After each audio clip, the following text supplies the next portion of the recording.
Electronic loading universal hardness tester. When testing Rockwell hardness, choose Rockwell scale.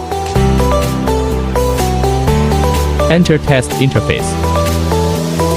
Rotate the screw handle. When the progress bar reaches the OK position, loading begins. After unloading, the hardness value will display on the screen.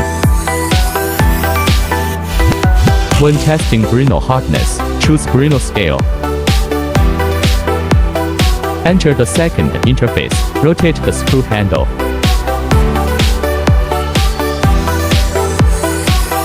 After unloading, slide the sample under the objective lens. Focus and adjust the image to clear. Click the automatic measurement button. The hardness value will display. When testing Vickers hardness, choose Vickers scale. Enter the second interface, rotate the screw handle.